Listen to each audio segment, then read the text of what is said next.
All right. So for the next speaker that we have, I have the honor of introducing from Microsoft Canada, Nunzio Ruffalo. Nunzio has more than 24 years of experience in technology industry spanning service, sales, and customer service. Nunzio is passionate about delivering technological innovation and taking a customer's approach to his work. As part of Canada's leadership team at Microsoft Canada, and in his role as National Transformation and AI Officer, Nunzio is responsible for providing leadership to drive and accelerate Microsoft's AI engine. Please join me in welcoming Nunzio. Thank you, Kevin. Fantastic. All right. Good afternoon. Hello, everyone. Welcome to the AI session today. Today we're going to talk about how artificial intelligence is transforming healthcare and the healthcare experience. Thank you again for Kevin and Linda for the privilege of being up here to talk to this esteemed group. I'll tell you, what a great morning we had. A lot of energy, a lot of excitement. I'll tell you, I had a little ups and downs this morning. Came up and I heard from Kevin that I'm going after Sherry, an energizing and emotional speaker, and I thought, oh my gosh, wow, I really need to talk to my agent who's booking me in these things. Thank you, Greg, for booking me after Sherry and in this esteemed after lunch time slot. But then after that, it was like, well, my heart rate came down again because I thought I'd be talking in front of 900 people. And then somebody told me, no, it's only 400. Okay, fantastic, my heart rate goes back down again. And then, Kevin comes up and talks about, well, we're recording the session and everything, and okay, great, now my heart rate goes back up again. Fantastic. And then I talked to Lorraine, and she's talking about, oh, you're the guy doing the AI session. Fantastic. We really need to hear this. Here goes my heart rate again. And then I talked to Lorraine about what I'm talking about. She says, oh, that's fantastic. Exactly what we need to hear. Okay, down goes my heart rate. And then we hear Francis. Fantastic. I get a hug. My heart rate goes back down again. Fantastic. I'm ready to go. And then I see Shane jumping off cliffs. Oh, I'm going crazy here. My heart rate up and down. So anyways, my mentor, who trains me on, public speaking says, even the pros get butterflies when they're up on stage.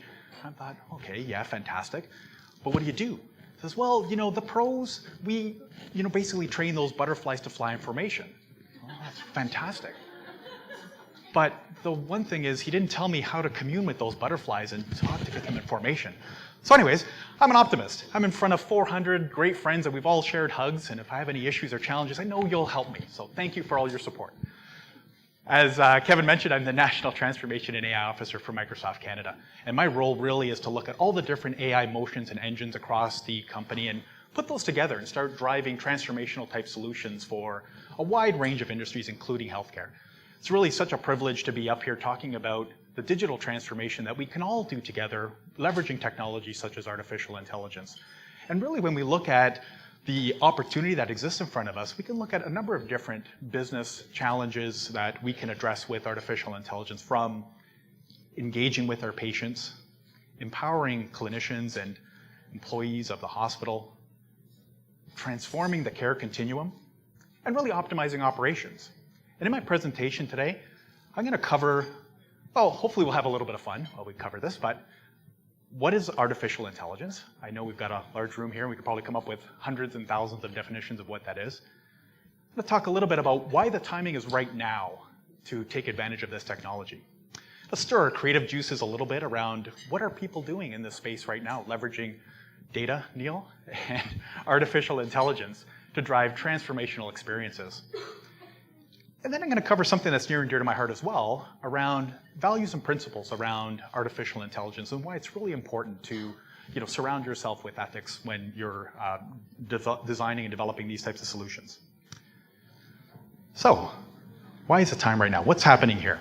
Anybody know this scene? I have to experience this scene a little better, because I thought there'd be a big screen behind me, so I'm going to go here to experience this scene a little better. There, fantastic. So now I see the crowd. So essentially that's St. Peter's, roughly around 2005. My clicker's not going here.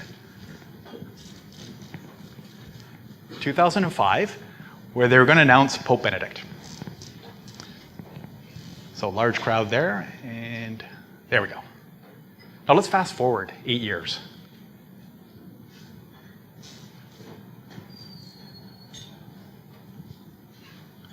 Oh, wait for it. That's a long 8 years.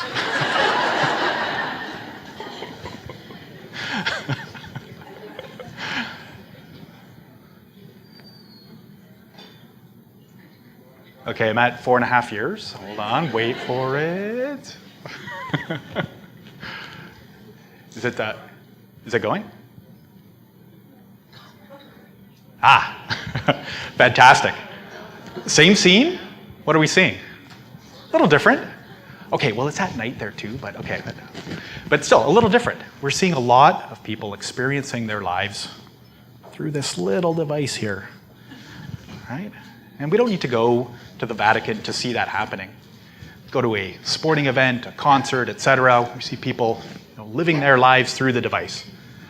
And maybe there's live streaming the event for their friends who couldn't attend the show. Well, I'd hate to see their data overages and cell bill that month, but anyways, I mean, that's really knowing that we have an opportunity really on how we can leverage that technology, that device, with artificial intelligence and advanced analytics to drive a differentiated experience for patients.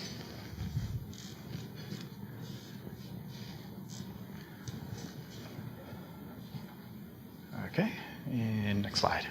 This guy, Satya Nadella, our esteemed leader and the visionary around our transformation and leveraging technology. And really, we're in one of those moments right now where we're seeing basically us going from a slow crawl to a sprint and really leveraging that technology to do that.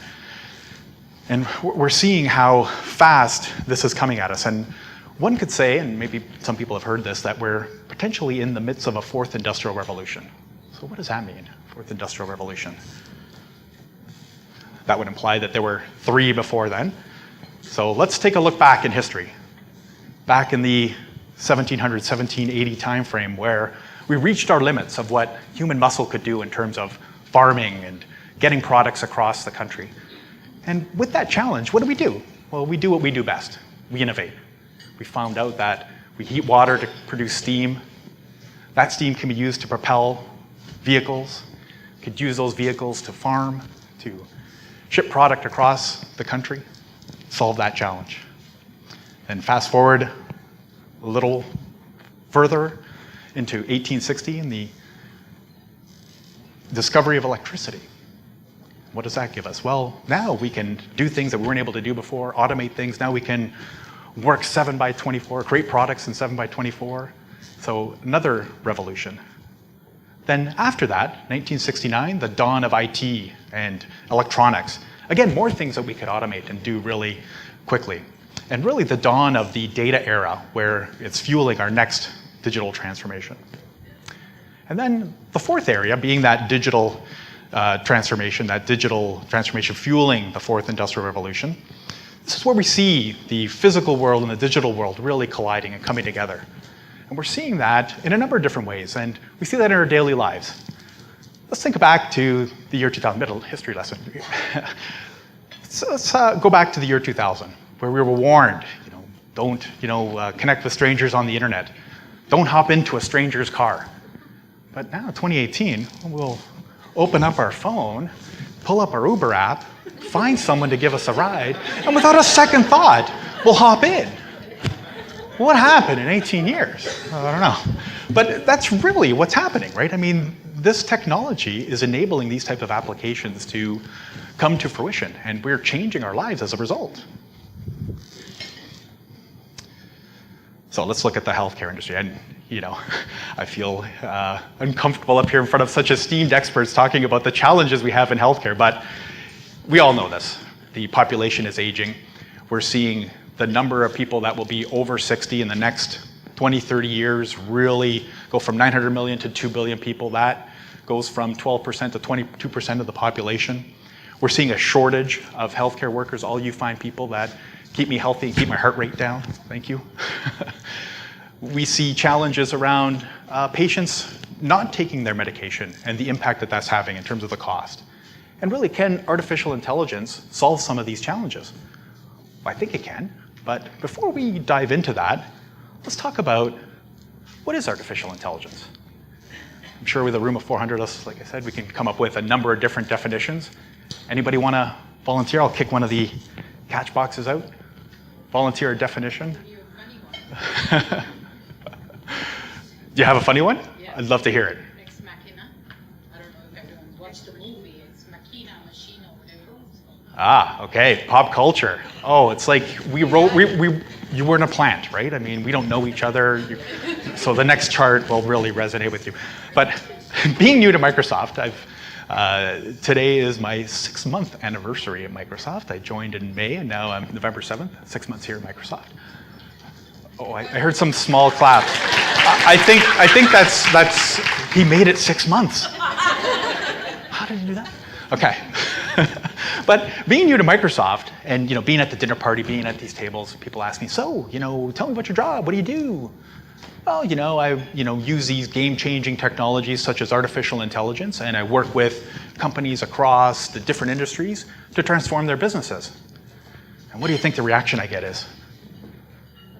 Oh man, is that the Skynet stuff that I see in Terminator, that the machines are going to take over the world? So who said the robot, iRobot? Well, really, that technology doesn't exist today. And really the danger with AI isn't really, these Hollywood-invented robots coming to take over the world. It's really basically making decisions with artificial intelligence from uncurated data, unrealistic kind of learnings, et cetera. So it's imperative on us to understand that. And I'll talk a little bit in my presentation about, why that's so important. But pop culture does have the crystal ball. Thank you for planting that. Where have you seen this? Well, Back to the Future, 1989, we've seen Michael J. Fox's character predict wearable tech, video calling, all those different devices that were coming out in 2015. But even scarier, is my slides don't work. Okay, even scarier, who thought they'd see Simpsons on an AI presentation? But, oh, you did? Well, let's look at an episode of The Simpsons back March 2009, where they predicted a Donald Trump presidency. They fast-forwarded to 2030, where then President-elect Lisa Simpson makes a comment that we've inherited quite a budget crunch from the last president, Donald Trump. How bad is it? Secretary Van Houten, we're broke. Well, I couldn't pass up an opportunity to poke fun at Donald Trump. So sorry about that. But what are we seeing in pop culture? We're seeing a transformation. Everybody know Big Hero 6, Baymax, the personal healthcare companion, wrapping his arms around that. And we're seeing basically humans and machines interacting, human with machine. We're seeing that transformation where we complement each other versus we're against each other. So let's talk about what an artificial intelligence definition is. And when we look up Wikipedia, we see basically mimicking human intelligence in machines. And it's kind of creepy, right? A little creepy, where what is human intelligence, self-awareness, et cetera. But really when we look at artificial intelligence, we look at 3 different dimensions. Reasoning, understanding, and interacting. That's what I mean by reasoning. Reasoning would be when we have an imperfect or incomplete set of data and we draw conclusions from that. Understanding, well, that's not just necessarily understanding that, hey, I have a picture here, I have some text here, but extracting some insight out of that. And then the third dimension being interacting. Be able to interact with the system in a more natural way, how we talk and how we communicate. So those 3 elements really define the criteria of what a cognitive system would be. So I think we've heard these terms used interchangeably, artificial intelligence, machine learning, deep learning, and what is all that stuff? Well, artificial intelligence being a large discipline under computer science, and really that's about rational agents and embraces the entire suite of technology around computer vision, speech, machine learning obviously being a subset, et cetera. Whereas machine learning is that subset of artificial intelligence where we use a whole lot of data to basically train a model to draw conclusions. Basically, we draw classifications on that data. And then deep learning is a further subset of that, where we're using basically systems of layers of computing, nonlinear computing, to basically come up with even more precise answers. So what does that all mean? What is machine learning versus deep learning? Let me give an example. What if we were to train a model to determine whether we have a picture of a cat or a dog? We feed it a number of pictures, and then we build a classification model. And then we can use a machine learning model to say, hey, is this a picture of a cat? Is this a picture of a dog? In a machine learning model, what happens is, if we encounter an image where we don't really know, we're not really sure, it doesn't adjust on its own. We have to have an engineer step in to essentially say, hey, that's a dog, or hey, that's a cat. With deep learning, it'll kind of come to that conclusion on its own based on the abstractions that it's built. Let me give you another example. Say we have a flashlight that's controlled by a machine learning algorithm that on the command dark, it turns on.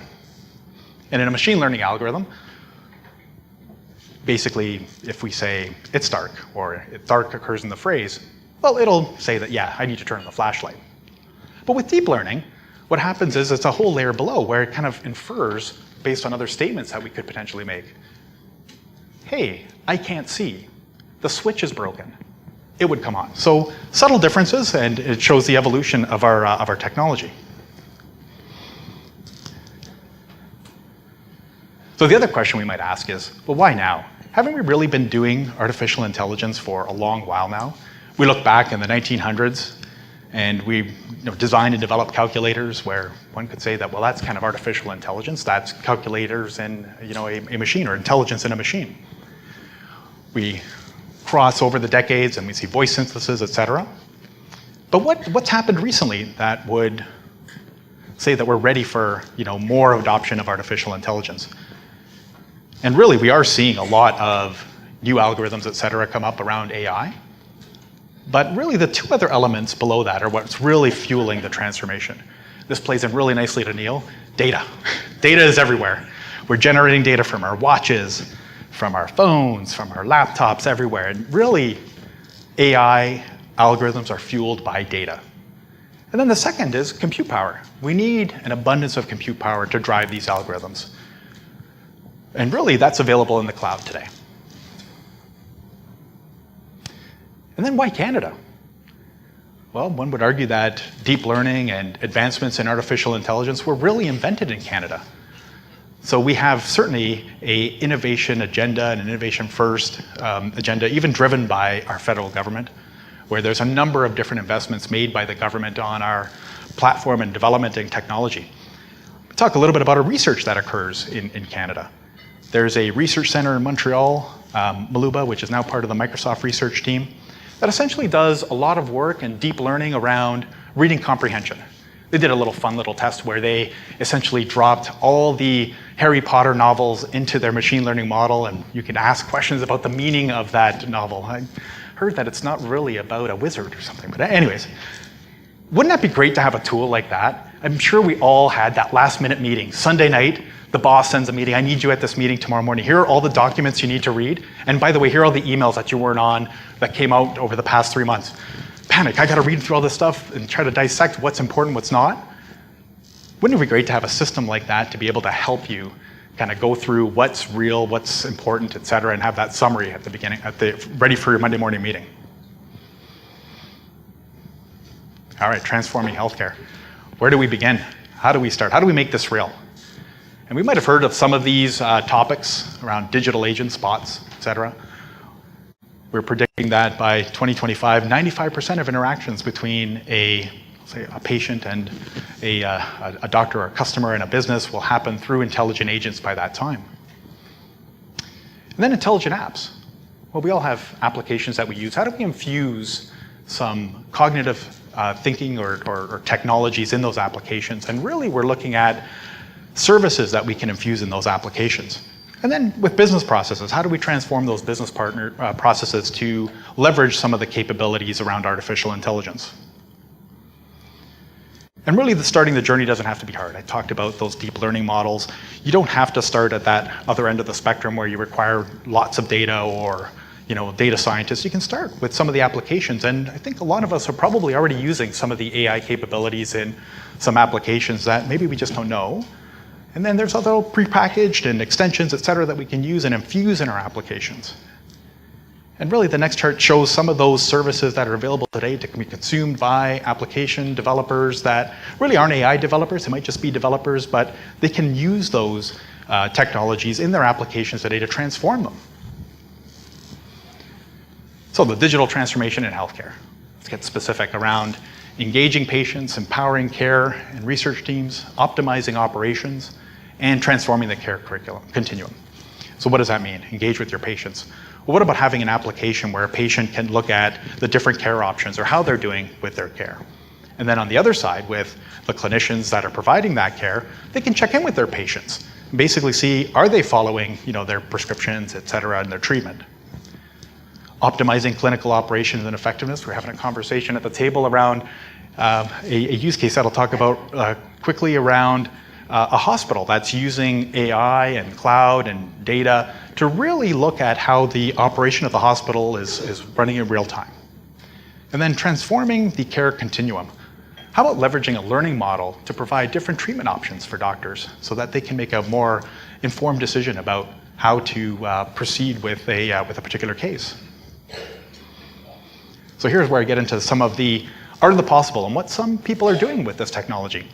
This is near and dear to my heart. I'm from Markham.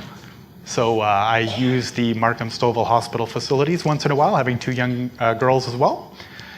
And really here, what Markham Stouffville Hospital did was leveraging cloud and AI technologies to determine basically what type of resources will I need downstream and to manage my hospital. So if I have a certain number of cases in the emergency waiting room, how many beds will I need? And also really giving the administrators of the hospital an opportunity to get a snapshot of what's going on in the hospital. What kind of things do I need to do to drive more efficient optimization of that hospital? So I was going to do a quick demo of what we see, but I took a snapshot this morning of how this technology is being produced to better engage with patients. So we see a snapshot, and this was taken at 7:30-ish. How many patients were in the emergency waiting room? How many were waiting? What's the expected wait time? What's the prediction? And look at, we're a little below what is expected. So I guess if I want to get hurt, it's really at 6 a.m. that I need to plan that on my calendar. But it really shows how this technology can be surfaced to engage with patients. And the next chart. Where's my Italian friend? There are my parents. So home accept. Great story around this. So with aging parents, another story that's near and dear to my heart. Again, a great Canadian example, near and dear to my heart, where essentially my parents, they're 80 years old. They lived in their home for 60 years. They want to live an independent life. They don't want to move. There's no way they're leaving that house. But obviously, as they age, I'm worried about their safety, security, et cetera. But I'm not going to install cameras in their homes, or they don't want to wear wearables. So what's the solution? So Home Accept, understanding this challenge, had basically leveraged sensors that monitor motion, monitor temperature, and would determine based on that whether or not there's a situation that needs to be addressed. Great solution. It's easy to implement. I have to buy that. I need it. Then the next solution, Project Empower MD. So the last time I was with my GP, he basically talked to me, knowing that I'm at Microsoft. I had a patient that came in that didn't speak English, and I'm having trouble communicating with the individual, but I know they needed help. So I bring up, basically my translation services. It was Bing, of course. Right, Greg? It was Bing. It wasn't the other one. And he was using that tool to communicate with the individual. What a great, tool. And then I'm sitting there waiting, and getting care from my GP, my annual physical. And I'm telling him, my shoulder hurts, my knee hurts, my hip hurts, and I think he's writing all this stuff down. I'm not sure. Did I say everything that I was going to tell him? I'm not sure. So wouldn't it be great to have a tool that would listen in and basically take all that dictation for the doctor, and then basically my GP could spend more time interacting with me and really kind of getting to the root of what's going on. And when we look at other opportunities, when we digitize that, is how do we marry that with other sources of data? Potentially there's ways that we can leverage the speech to text and the other sources of data to come up with maybe something that the doctor might have missed. Or hey, Nuzio said that his shoulder hurts, his hip hurts, his back hurts. Maybe he's showing symptoms of this. Or maybe Nuzio needs to exercise a little more and he's getting old. Come on, get him on the treadmill. Better diet. So Project Empower MD with the Intelligent Scribe is really moving towards something like that. Project Interai. And I've mentioned again how technology is empowering people to do their jobs better. So this is another great example of that, where we see radiologists who have to look at CT scans and layers of CT scans and determine the boundary between healthy and tumor, and basically work with the oncologist around the radiation treatment that they need to produce.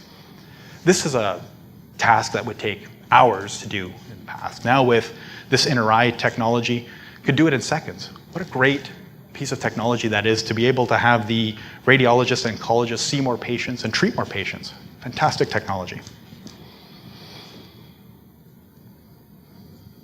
Sorry about that. So BC Cancer. Well, what can I say about BC Cancer? That the team at BC Cancer can't say better. So I've got a little video I'm going to roll from the folks at BC Cancer. Talk about their story around genomics.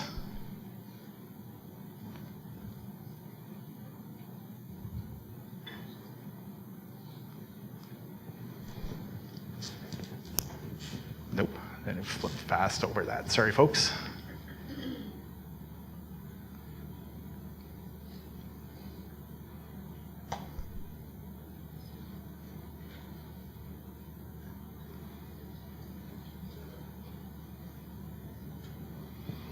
Sorry about that. I don't know if it's out of range or something. Okay, here we go.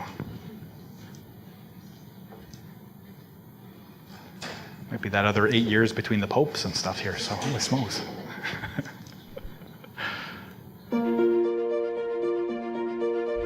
Imagine if we could understand cancer at such a granular level for a specific person and treat that person in a way that's the most effective. So we really have taken a unique approach to trying to dissect cancer to its most elemental level, which is at the single cell level. And further, we've been developing this technology that can sequence the genomes of individual cancer cells. And we're really one of the few groups in the world that have that capability to study cancers in this way. So what this is giving us is an unprecedented look into a tumor. It's like being able to look down the microscope for the first time, or launching the Hubble Space Telescope and be able to see galaxies for the first time. We can see the genomes of individual cells, and that allows us to really understand the diversity that exists within a cancer. And ultimately, being able to ascertain the genomes of these individual cells will hopefully allow us to learn the process by which these tumors acquire resistance to treatment. We're able to upload data, do our analysis, and deploy visualization techniques in the cloud, all within the Azure platform. And so it also provides this amazing mechanism for sharing information. So all this data will become accessible to the international research community that will then accelerate further research on this data that we're generating. When we're using statistical modeling or machine learning for understanding some scientific question, what we do is we build a model based around that scientific question. We can run multiple iterations from many starting points of this algorithm. And so if you have the ability with Azure to scale up to thousands of CPUs, push out your analysis, get that done maybe overnight, and then get results the next day, is going to enable us more quickly to find the optimal solution to our problem. We're looking at the transformation of research and how it's done. What the cloud represents is just this incredible fabric of unlimited compute power, unlimited memory, and storage. This is going to change outcomes and save people's lives. Our project simply would not be possible without the Microsoft partnership. And I think the cloud computing infrastructure, Microsoft Azure's platform, has allowed us to make progress at a rate that we wouldn't have been able to do otherwise. It's been an essential component of our research progress.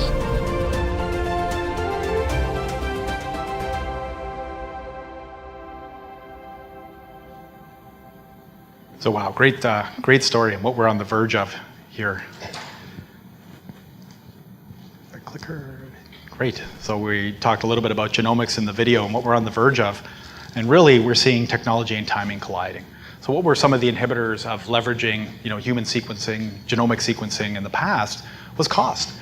And even as far back as 2007, we're seeing the cost of a single sequencing of a genome in the $2 million range. But now as we fast forward with technology, we're seeing in the $1,000 range, which is the benchmark. And as we fast forward a little further, this could potentially be at the same cost of what it would be for a routine medical type blood test, et cetera. What an opportunity that is to do something more precise in terms of treatment for patients. And what are we seeing around technology? What are the challenges there? Well, genomics, and talk to Neil again, genomics is a big data problem. So essentially, companies that are building genomic databases, essentially they're generating 3 petabytes of data for every 18 months. So what does that mean? Well, 3 petabytes. Well, that's basically all of Netflix. And while that's a lot of binge watching for me this weekend, I tell you. But it's all of Netflix. So, and they're generating that every 18 months. And it's not just the data to store the sequencing afterwards, but it's all the interim data that's required as well. So 5x or 10x more is required in that processing of the genome. So they need that elasticity. And where could they get that? Well, from cloud technology. The other challenge is around the compute power that's required. A single human genome would require 450 hours of core processing time. If we were to do that for all Microsoft employees, Greg, it would be, let's do the math, 51 million hours. So that's 120,000 of us. That's a lot of compute power. So with the intersection of the cloud and the timing, et cetera, we're seeing progress made here. And what can that result in?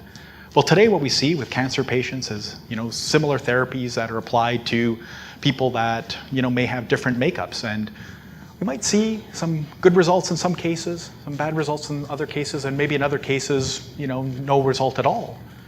But with genomics, we can be more precise and basically provide treatments that would drive better patient outcomes, et cetera. So really, genomics is the future of healthcare, and really we're powering that through technology such as the cloud, AI, and being able to leverage data.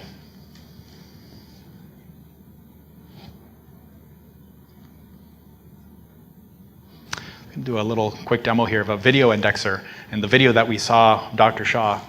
And really, this technology allows us to take videos and samples, et cetera, put them through this indexer. We can search into those videos. What a powerful tool that is. I don't want to see the entire 4 minutes of that BC cancer video. I just want to see where Dr. Shah talks about single-cell sequencing. What a great tool that would be to kind of skip into your videos and search for content and such in there. And that's available for all of us to try. If you have your favorite video, you want to go in there and index it. Great opportunity to do that.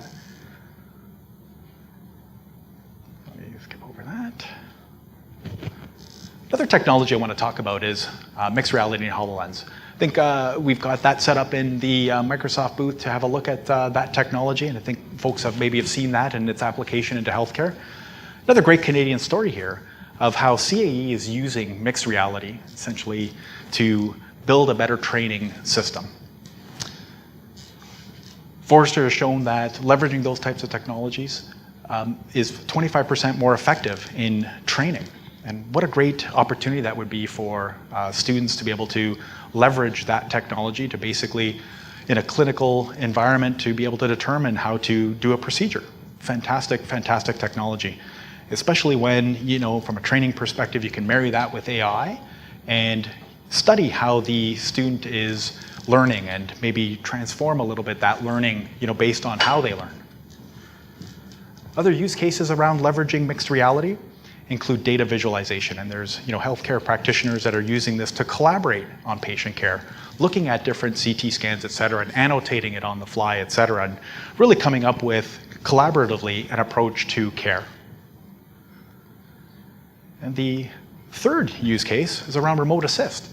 We've seen a lot of this technology used in manufacturing today, but what an opportunity in healthcare as well to use remote assist, where there's a doctor maybe in a rural location or a small hospital that doesn't have access to maybe a doctor that has the experience that they need to provide or to do a surgery, but that doctor could be almost sitting there side by side through this mixed reality technology to be able to help coach that doctor through a surgery.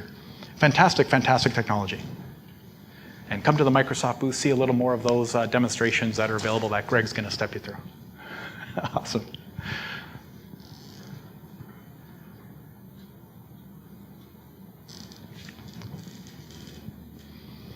So we talked a little bit about values and principles, and why is that so important when driving AI? I think we all, kind of understand.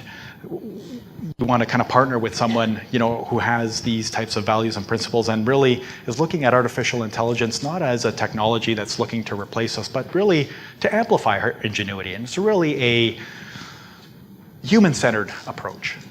And when we look at our values and principles, we look at that technology to be something that enables people. When we reach our limits, how do we, innovate with this technology to really automate maybe some of the mundane tasks that we do, such that we can spend more time on things that are more strategic, I'll say, more rewarding, spending more time with our patients, driving a better outcome in their care. And I would say Microsoft, that's been really at the core of what we do, even when we were formed 40 years ago, where Paul Allen and Bill Gates was looking at how do I get all this compute power into the hands of individual peoples and democratize that technology.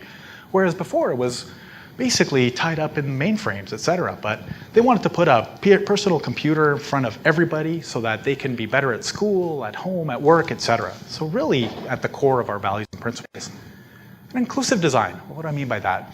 Really, AI should be available to everybody and really should allow people to interact and engage with technology throughout. And then build trust in technology. And really that's around driving transparency and ethics around AI and really building coalitions across different companies, across education, across government, et cetera, to basically build systems that have transparency and accountability. And I have a chart that dives into that a little deeper here as well, provided I can get to it. And that vision comes right from the top from Satya, where we democratize AI. And here's the chart of the 6 guiding principles around ethics around AI. And at the core, reliability and safety, privacy and security, and we've seen a lot of press around this, but I'm going to cover a little bit around fairness, transparency, and accountability. What do we mean by that? What do we mean by fairness? Well, we know that since data fuels AI, and occasionally there's biases in certain data sets, and if we're making decisions on patient care based on that data that has biases, well, we need to look at opportunities to uncover those biases and really take those out of the data. Let me give you an example. I was talking to a colleague about a data set that he saw for patient outcomes with pneumonia. And what the data was telling them was that patients who had asthma, who went for treatment for pneumonia, would have a faster outcome around recovery. Well, that's interesting. Well, why would that be? Well, if you just look at the data and you basically made decisions on care and prioritization of care based on that data, one might say, well, a possible conclusion is folks with asthma, maybe we'll put them at the bottom of the queue because they have such a great outcome. Maybe we'll have others be treated first. But when you look at the data and uncover really what's going on, it's like, well, people who have asthma are more in tune with their breathing. So essentially, they would go for treatment a lot earlier and then generate a better outcome. So those biases, depending on what they are, we need to be really careful with those. Transparency. So what do we mean by transparency? Transparency being around the algorithms that we use to come up with those decisions. We really need to know how those decisions are being made. And it's not to say that everybody needs to be a data scientist and understand all the different nuances around that, but really to have an understanding, at least at a high level. I flew here from Toronto, and I'm giving an analogy. I flew here from Toronto to Vancouver, and I wouldn't say that I know all the physics around how the airplane stays in the air, et cetera, but I know that there's rigor around the safety, the training of the pilots, the maintenance schedule, et cetera, and I know it's safe. So it's kind of like that. And then when we look at the other foundational element of accountability, that's really the people that are designing these systems to be accountable on what they're doing, et cetera. All right, this another project near and dear to my heart is the AI for Good initiative at Microsoft. And under the AI for Good initiative, there's 3 really big pillars: AI for accessibility, AI for Earth, and AI for humanitarian action. Talk a little bit about what that is. AI for accessibility really are grants that Microsoft provides to folks that are building technology that allow folks with disabilities to engage more interactively with the world around them, with technology, with information, with education, et cetera. Great program, $25 million over 5 years, and it's not just about the grants that are surfaced, but it's really about making the technology available to people that are building game-changing technology for this area. And not only it's about the ability to leverage the tools, but also the ability to leverage some of the experts at Microsoft to be able to drive some of those changes. One of the really great applications is around Seeing AI. For those of us that are iPhone, iTunes, they can download that application off of iTunes. I don't think it's on Android yet. Apologies for the Android folks. But it's really a tool that shows what's happening around an individual in the world, etc. So I was going to do a quick little demo on that, but it just captures some snapshots of what the tool actually does. And here's a picture of me looking neutral. It says that I'm 51 years old, pretty close, 48. Then it's a neutral looking person. Okay, fantastic. I'm looking really upset. But well, I shaved 10 years, 41. Fantastic. Let's see the next diagram. What happens there? Okay, when I'm happy, I'm 39. Fantastic. But anyways, I mean, really what to capture here is, you know, if you imagine an individual has a visual impairment who's at a meeting, you know, with their colleagues, they're talking about the really great things that they're doing, and they don't get a reaction. They don't see the visual cues that some of us might see around a person smiling or nodding their head, etc. So, you know, really great tool to, you know, have a better appreciation of their surrounding. The next piece I talk about is AI for Earth, another AI for Good program where $50 million is surfaced over 5 years to essentially look at sustainability issues. And from a sustainability perspective, you know, we have limited land to farm, and we need to do something more effective in terms of being able to effectively farm that land so that we're producing the most crop that we can to feed the growing population. But an interesting use case that came out of this was Project Premonition, where we're looking at the Ebola and Zika viruses and looking at patterns of essentially in mosquitoes where that are transmitting the virus, and how to determine whether or not we have an issue or challenge and whether we are able to capture that ahead of it occurring. And the final one is just recently announced as Project Humanitarian Action. And that's where $40 million in grants, again, are surfaced. And again, this is around technology, people help, et cetera, where we look at a number of different, you know, humanitarian action causes, such as helping children, disaster relief, refugee displacement, and human rights actions. And there we go. And the final few charts, you know, really talk about, you know, some of the challenges that exist around connectivity and digital skills. It's funny, around digital skills, as I was driving to the airport, the driver and I got into conversation around skilling, and I uncovered that the driver is a statistician. I thought, wow, that's wonderful. You're a data scientist, you just don't know it. So we talked about a career path for that individual where they can learn a little bit about Python programming, R, et cetera, to really, you know, help us develop the technologies that we will need to transform industries across our country. And the next one being around connectivity. Well, what do I mean by connectivity? Well, broadband connectivity. Really, we've seen that there's an economic divide when we have connection to the internet and when we don't. And really what we want to do is look at rural areas and how do we provide that connectivity so that everybody has access to this technology. And by using a program at Microsoft called Airband, which is using TV white space, et cetera, we're able to provide that coverage across, you know, different rural areas. And we're actually piloting something like this in British Columbia. So great technology. And then next chart. Here we get more information. We can learn more about, you know, healthcare at Microsoft, and, you know, if you want to start a journey around learning artificial intelligence, there's some information there and some really cool events. And really, we've got a booth at the expo that people can look at. And next chart.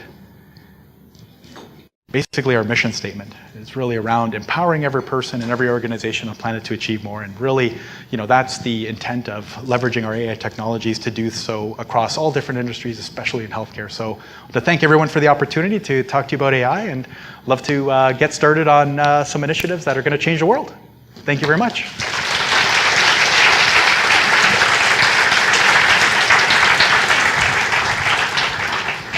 Thank you, Kip.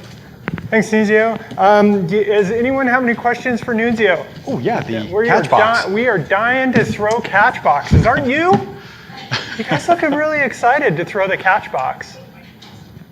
Oh, there's Neil. There you go. Here it is. Oh, I reluctantly tossed this to Neil. Wow, this is exciting technology. Thanks very much. That was exciting, and as Kevin has said, I'm a huge data nerd, so I'm very interested in this. You know, technology is always interesting because it takes a while to mature, and I think back 15 years ago at the device that I carried around in my pocket that had some information on it. It didn't really help me that much. But now I'm in the emergency department and I need to access the most recent up-to-date information. It literally takes me 5 seconds to answer the question. There's been a lot of talk about how do we help physicians and other healthcare staff capture the information that goes on, the patient interactions. And so I was very interested in your talk about being in a room and capturing the data while your physician is talking to you. We're in that awkward stage right now where I think that unfortunately the systems that we have in front of us are presenting more of a barrier to us than a help. There was an article in the New Yorker last week with Atul Gawande talking about this and how physician burnout really is being caused by these tools. How far away do you think we're away from these things? How far away do you think we are from tools that will allow us to capture this, put it into the health record, and actually empower clinicians to spend more time with their patients?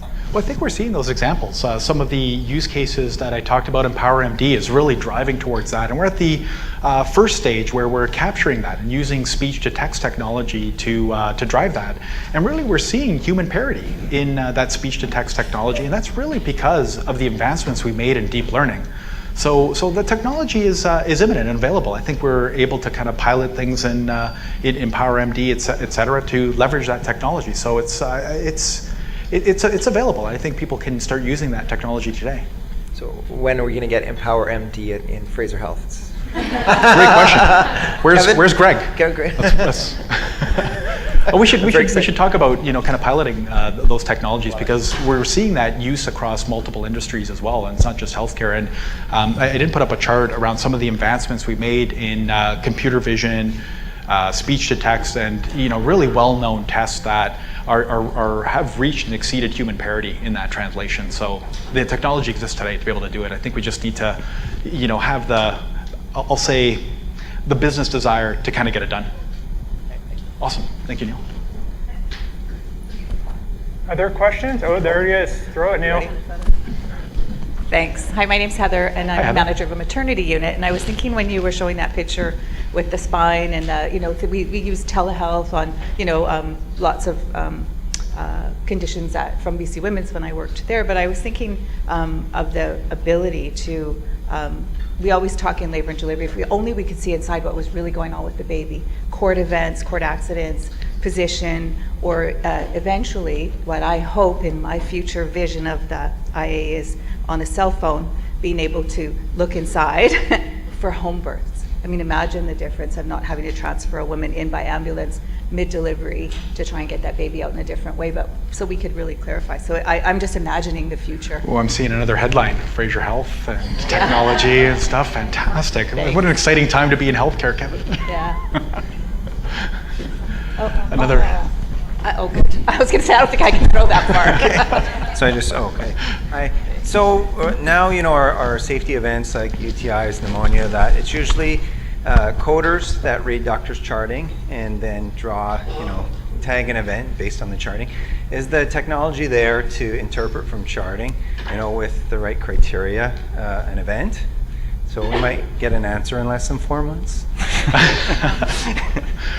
Well, I think that kind of comes back to potentially being more of a custom, type solution requiring a data scientist to build a model that determines, what annotations are and how to determine what those translate into and stuff. But to chat a little bit more about what that use case is, and maybe we could talk about at the expo with some of the experts around that particular use case. But I think we live in a pretty exciting time where the art of the possible really exists today. We're seeing those, AI algorithms and the technology, cloud computing, storage, et cetera, the explosion of data that allows us to look at those types of use cases and explore that art of the possible.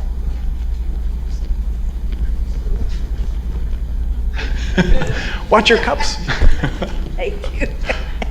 I really don't know a lot about this stuff, but I wonder if say that I call an ambulance to come to my house but don't really know what's the matter, would there be some kind of technology that would help the attendants of the ambulance find out what's wrong with you?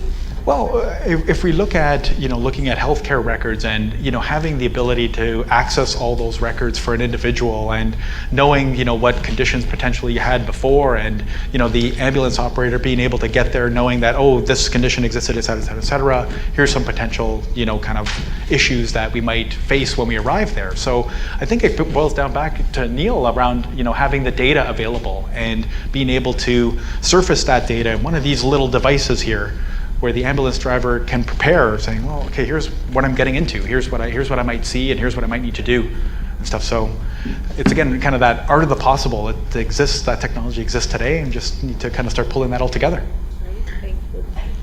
All right. Exciting times. I'm going to cut it off there, just because anyone who wants to talk to Nunzio, you're around this afternoon, so you can get him in the vendor hall. But you guys all have concurrent sessions to get off to. So we're going to wrap up in this room. We're going to send you off to your concurrent sessions. But before you leave, two things. One, please remember to see the Shopper Drug Rot pharmacist for your flu shots. Please get your flu shot. And two, for those of you who are staying for the networking event at 4 o'clock before the conference, there will be appetizers being served. It will be in the Fraser foyer, which is just outside the poster hall and the exhibit hall, where you can basically network with your peers, have some appetizers, and then we'll transition into the concert. So, or you can just stay for networking and appetizers and leave. So, but that's where it'll be. Off to your concurrent sessions, everyone, please. Thank you very much. Thanks, Nunzio. Thank you, Kevin.